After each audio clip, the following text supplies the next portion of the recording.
یہی وجہ ہے کہ اس وقت جو ان کا دورہ ہے افغانستان کا وہ خالصتاً ان کی سیاسی ایک مہم جوئی کا حصہ لگتا ہے، کیونکہ ذبیح اللہ مجاہد صاحب نے تو کہہ دیا ہے کہ مولانا نے تو ہمیں خود کہا ہے کہ آپ مجھے بلائیں، میں آنا چاہتا ہوں، اور وہ اس وقت طالبان کی ہمدردی اس خطے کے اندر لینا چاہتے ہیں جہاں پر انہوں نے الیکشن لڑنا ہے، جہاں لوگ ان کے چہرے سے واقف ہو چکے ہیں۔ JHY سربراہ مولانا فضل الرحمان سے افغانستان کے وزیر خارجہ ملا امیر خان متقی کی ملاقات۔ افغان کتنا فروٹفل ہوگا، خاص طور پہ ہمارا یہ جو کنسرن رہا ہے طالبان کی جو حکومت ہے ان سے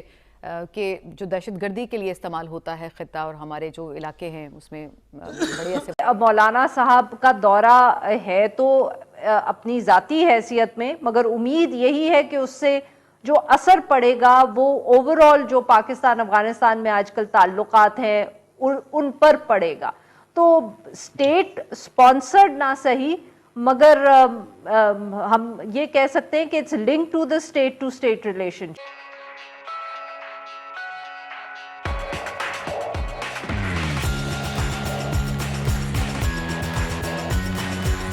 لیکن اس طالبان کی ہمدردی میں وہ ایک غار بنا رہے ہیں کہ کسی نہ کسی طور پر پاکستان کے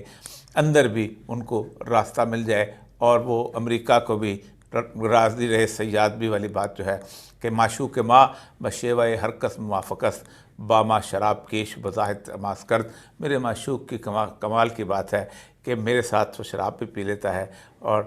مولوی صاحب کے ساتھ نماز بھی پڑھ لیتا ہے، اور یہ والی کیفیت، کیونکہ امریکن پالیسیز کو جس حد تک سپورٹ کرنے کی ضرورت تھی وہ یہاں پر مکمل طور پہ کی گئی۔ اور وہ جو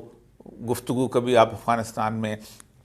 اس 20 سال کے اندر سنیں تو آپ کو اندازہ ہوگا کہ کیا صورتحال وہاں درپیش آئی ہے۔ تو یہ مجھے بہت خوفناک صورتحال اس لیے لگ رہی ہے کہ امریکہ اب اس وقت بہت جلدی میں محسوس ہوتا ہے۔ امریکہ نے 2019 کے آس پاس جس وقت ٹرمپ نے طالبان کے ساتھ ایگریمنٹ کیا تھا تو امریکہ نے 2 پلان بنائے تھے، ایک تھا پلان ای اور دوسرا تھا پلان بی۔ پلان اے یہ تھا کہ انہوں نے 20-25 سال کی صورتحال جو تھی وہاں گزری تھی اس کے اندر کم از کم 16 سال لگا کے محنت کر کے افغانستان کے تاجک، ازبک، پشتون اور اس طرح دیگر قومیتوں سے لوگوں کو اکٹھا کیا تھا، اور ان کو امریکہ کی طرز پر انہوں نے ان کو سیلریز دی تھیں، ان کو ٹریننگ دی تھی، ان کو دنیا کا بہترین اسلحہ فراہم کیا تھا، اور اس کے ساتھ ساتھ ان کو خاص طور پہ نائٹ وین ڈیوائسز سے لے کے سیٹلائٹ کنیکشن تک ایسی صورتحال دی تھی کہ انہوں نے تیار کیا تھا کہ تم نے اب افغانستان کو سنبھالنا ہے۔ بالکل ایسے ہی جیسے مصر کے اندر فوج سنبھالتی ہے، جیسے پاکستان کے اندر فوج سنبھالتی ہے، جیسے ویتنام کے اندر فوج سنبھالا کرتے تھے پول پوٹ والی، جیسے فلپین کے اندر فوج سنبھالتی ہے، جیسے مصر کے اندر شام کے اندر فوج سنبھالتی ہے، جیسے عراق کے اندر جب انہوں نے فوج بنائی تھی تو انہوں نے سنبھالا تھا، وہ سمجھتے تھے افغانستان کے اندر بھی ایسی ہی صورتحال ہوگی، اور یہ خود ہی افغان مسلمان جو ہیں ایک طرف بھی کلمہ پڑھنے والا ہوگا، دوسری طرف بھی کلمہ پڑھنے والا ہوگا، اور یہ وطن کے نام پر، قومیت کے نام پر، افغان نیشن کے نام پر ان کا گلا کاٹ دیں گے، اور پھر ہم یہاں پر اپنی امریکی بادشاہت کا پرچم لہرائیں گے۔ لیکن 4 یا 5 دن کے بعد جب انہوں نے افغان طالبان کے سامنے سرنڈر کرنا شروع کیا اور اپنی بندوقیں ان کے حوالے کیں، انہیں کی فوج کے اندر بھرتی ہو گئے، تو جو بائیڈن آنکھوں میں آنسو لیے ہوئے کہا تھا the best possible equipment they can have, they have, the best possible training they can have, one can have, they have, and the best possible intelligence support they had, but they didn't fight, I don't know why۔ یہ ان کو اس سوال کا جواب افغان سرزمین سے کبھی بھی نہیں مل سکتا، اور یہی بات ہے کہ وہ بالکل بھونکچے رہ جاتے ہیں۔ دوسری صورتحال یہ تھی کہ پاکستان سے ایک ایسی بیس بنائی جائے جس سے پاکستان جو ہے وہ افغانستان کے ساتھ مستقل محاذ آرائی کی صورتحال میں رہے۔ اس کے لیے کوئی زیادہ کام کرنے کی ضرورت نہیں تھی۔ 1947 سے لے کے روس چونکہ وہاں پر بہت زیادہ موجود تھا اور انڈین بیس وہاں پر صورتحال زیادہ تھی، اس لیے 1947 سے لے کے ملا عمر کی 1995 کی حکومت تک پاکستان جو ہے وہاں سے افغانستان کے ساتھ تعلقات کبھی بھی بہتر نہیں رہے۔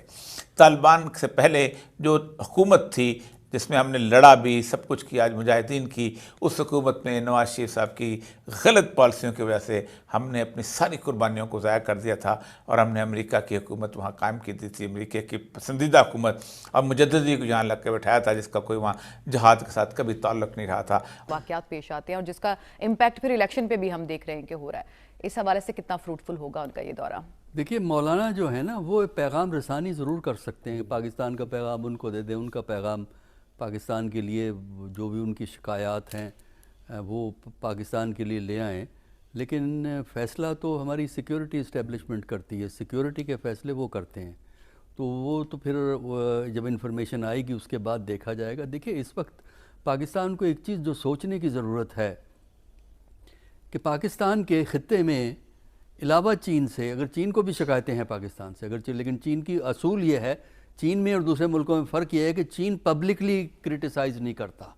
وہ خاموشی سے آپ سے بات کرتا ہے۔ امریکہ بولتا رہتا ہے اور بہت سے ملک بولتے رہتے ہیں، لیکن چین کی یہ سٹائل ایک ڈپلومیسی کا ڈیفرنٹ ہے۔ ہمارے تعلقات نیبرہڈ میں علاوہ چین کے اور کسی کے ساتھ ایسے نہیں ہیں کہ ہم یہ کہہ سکیں کہ بہت اچھے۔ ہندوستان سے معاملات بہت پیچیدہ ہیں، افغانستان کی صورتحال مینیج ہو سکتی تھی، لیکن پرابلم یہ ہے کہ جس طرح ہمیں ان سے شکایات ہیں، ان کو وہ بھی ایک شکایات کی لسٹ آپ کو پیش کر دیتے ہیں، جس میں خاص کر جو یہ ریفیوجیز کو آپ بھیجا ہے اس کی وجہ سے بھی شکایات میں اضافہ ہوا ہے۔ کیونکہ ایک بات تو یہ تو ٹھیک ہے کہ افغانستان کی سرزمین استعمال ہو رہی ہے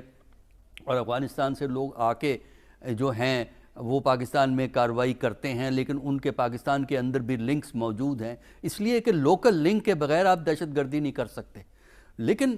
یہ ریلیشن شپ ابھی تک گورنمنٹ اسٹیبلش نہیں کر سکی کہ افغان ریفیوجیز کی پریزنس سے پاکستان میں دہشت گردی بڑھی ہے، اور افغان ریفیوجیز کے چلے جانے سے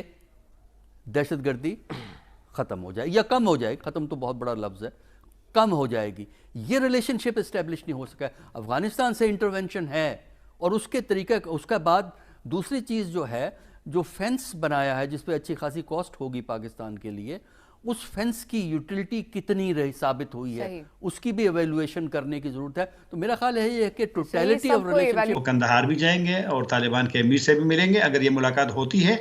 تو یہ بہت بڑی پیشرفت ہوگی، کیونکہ فیصلوں کا جو مرکز ہے افغانستان میں آج کل وہ قندھار ہے۔ تو ایک تو یہ والی بات۔ دوسری بات آپ نے اسٹیٹ والی بات کی ہے، وہ فضل الرحمان صاحب سے جب میرا انٹرویو ہوا تھا تو میں نے اسے یہ سوال کیا تھا جو آپ نے مجھ سے کیا ہے اور مفتی صاحب سے آپ نے کی ہے، تو اس نے کہا، اس کے الفاظ پشتو میں مجھے یاد ہے، جس کا وہ ہے کہ بظاہر تو یہ جمعیت علماء اسلام کا وفد جائے گا، لیکن اس میں حکومت پاکستان کی وہ بھی مطلب اس کے اتفاق اس میں شامل ہے، اور وزارت خارجہ میں یہ انہوں نے خود کہا بھی کہ انہوں نے ان کو بریفنگ دی ہے، اپنے مطالبات پاکستان کی جو طالبان حکومت سے ہے ان سے شریک کی ہیں، اور مولانا فضل الرحمان صاحب نے مجھے یہ بھی کہا تھا کہ وہ یہ مطالبات جو ہے پاکستان کے یہ افغان طالبان رہنماؤں کو پہنچائیں گے۔ تو ایک لحاظ سے تو جمعیت علماء اسلام کا تو ہے، اس میں کوئی شک نہیں ہے، لیکن اس میں پاکستان حکومت کا، اور بلکہ مولانا صاحب نے تو یہ بھی کہا تھا کہ میری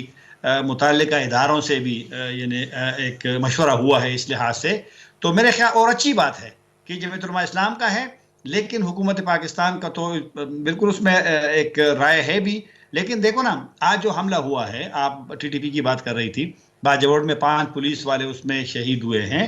تو ٹی ٹی پی نے اس کی ذمہ داری قبول بھی کی ہے، اور ویسے ٹی ٹی پی آج کل جو حملے ہوتے ہیں اس کی ذمہ داری قبول نہیں، ایک ایک کرتے ایک چھوٹا سا کوئی واقعہ ہوا۔ تو یہ میرے خیال میں مولانا فضل الرحمان صاحب کے جو دورہ ہے بڑا اہم ہے، اور امیدیں بالکل اس سے مسئلہ اتنا آسان نہیں ہے ٹی ٹی پی والا کہ وہ ایک دورے سے حل ہو جائیں گے، لیکن اس کی بات یہاں بھی سنی جاتی ہے اور وہاں بھی سنی جاتی ہے۔